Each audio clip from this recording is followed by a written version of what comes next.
everyone, this is Taylor from Osaka, and I just wanted to come real quick and show you how to make a harness style skate leash that's inspired by Patina Coco. So it'll look like this. It's great if you are riding a bike and you don't want to just have a bunch of stuff in your basket and bring a big bag. So here we go. Alright, so what you'll need is a pair of scissors, liquid stitch. You can find it at Joann's or Michael's or any other local sewing shop. This one's in Japanese, so it's not really gonna help you, but if you're in Japan you could get this brand here. It looks like Clover Love is the brand, Clover Love. Alright, and you'll need 5 meters of webbing, any color of your choosing. It can be cotton or synthetic. The only difference is how you'll kind of clean up the ends, okay? And that'll be about 5.5 yards, I believe, for the Americans. So it's better to get more than less, I would say. So 5.5 yards, I think, is good. All right, so first what we're going to do is make the shoulder loops. So let's make the first one, and the knots you're going to use is a simple overhand knot or a granny knot. I guess the technical term is overhand knot on a bite, meaning there's this loop here. I don't think that's super important, but if you wanted to look it up, that's what it is. So you want to figure out kind of like an even amount on both sides, and then kind of take it like this, put it around your arm, and see if that's comfortable. This I feel like is a little too low because you have all of this here, and I feel like that's kind of a lot. So let's take it in a little bit more. This feels okay. This feels fine. So what you're going to do is take it like this, wrap it around, and just make a knot, okay?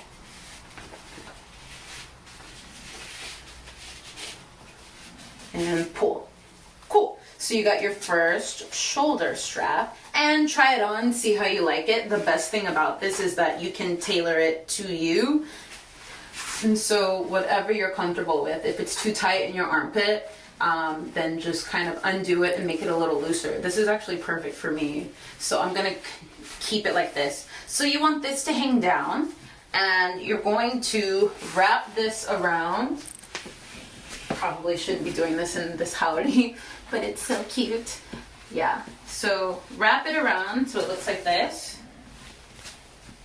Cool. And then you're going to just boop, flip it over, and once again measure out. You want them to be pretty even. You also don't want this one to be like way over here. So just kind of give yourself some slack by bringing this up a little bit, which brings this down, and figure out if they're even. So this one seems to be a little longer. No, I think it might be okay. I'll just pinch it here a little bit more. Okay, so now I'm gonna take this one off as well, and I'm going to make another knot on a bite, I guess, because it's right here. And this kind of knot is important because this won't budge. Like, this will always be here. It won't be adjustable like the other knots we're gonna make later on. So, cool. So let's see. So let's try that on, see if we like where it sits. And I think you'll know if you got them fairly even if these are kind of even as well. If one's a little longer, no big deal. What you want is the shoulders to be relatively even. Okay, so this is looking pretty good. Here we go. Fits nice. Make sure. Okay. Yeah, this feels fine to me, actually. This feels really nice. You see where it sits? It sits right about here. That's fine. If you want it to sit a bit higher, then you can undo these knots and kind of bring it up. I think this is fine for me. So the next thing we're going to do is make the knots that kind of hold on to the skates here. Okay. And these knots are not going to be, are they on a bite technically? No. Okay, so what you want, I would say you want more, you want extra webbing here, because whatever's extra, we're just gonna cut it off, which is what the scissors are for. Okay, so let's make our knot. This part I think gets a little tricky, so let me take it off. Next we're going to make the loops for the skates, and so you're gonna want to kind of make a loop big enough, and you want it to be kind of close, and you want a longer piece here. This part gets a little tricky because it's not like tying a rope, right? It's a bit wider and flatter. So you want this to be flat together, and then just kind of like make it go over. And so you're gonna get this kind of like L shape. Bring it around, and then we're going to tuck it underneath, okay? So make sure it's kind of tight, a little tight, to this other knot. Bring it through. Just find out where it is. And then tighten it. Okay. So let's see how that feels. So it's gonna be movable, this part here, like this. And this seems quite big. Sorry, I'm out of the frame. Oh yeah. So this seems quite big to put the skates in. So I think I'll make it a little smaller. Because if I put my skate in and I tighten it, my skate's gonna hang like down here. And if I'm walking, I got hips, and Japan, there's just a lot of people in a small space. I think it'll just be really bothersome for other people. So I kind of like my skates to fit kind of up here. So I'm going to undo this. And it's all about like where you want to place it, which is like the best thing about this. Thank you, Tom, for helping me with the knots. So let's make it smaller, longer here. And once again, let's try. Bring it around, tuck it under,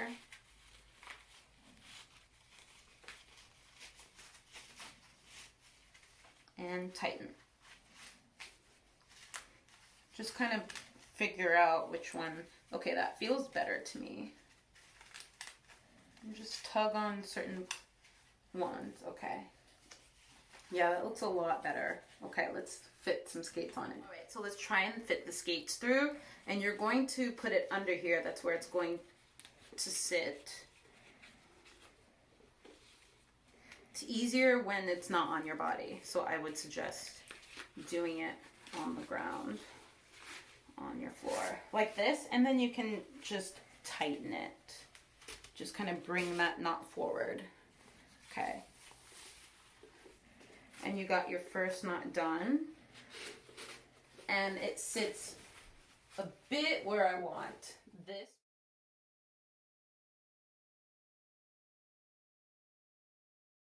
Put them in once again.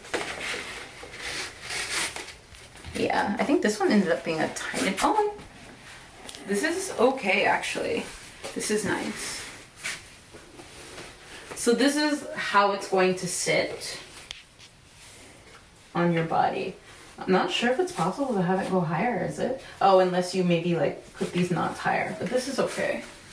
This is fine for me. And so then you're left with these extra pieces, okay? And so you don't want to cut off too much because these are adjustable, you kind of want to have a little bit on the end.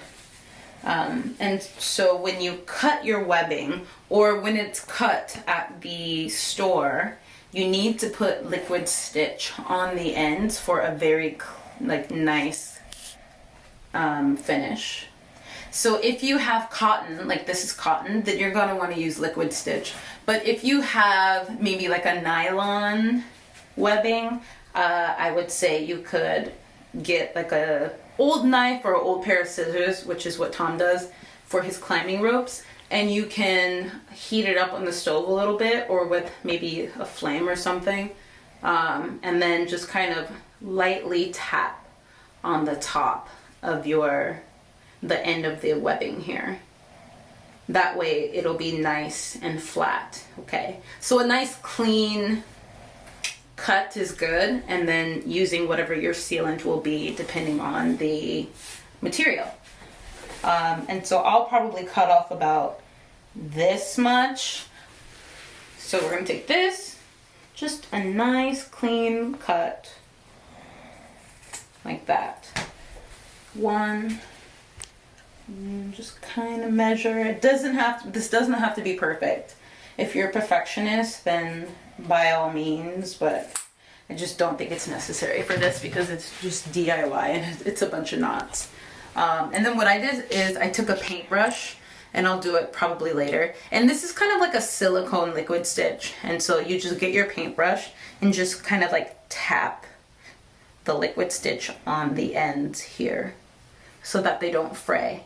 I'm not sure, I think super glue would be fine. Not sure about hot glue, because hot glue tends to like peel off. You can try it though. Tell me how it works in the comments if you can, because I have a lot of hot glue, and so that would be a lot easier. But yeah, so that's how you make your DIY Patina Coco inspired harness skate leash. Shut up.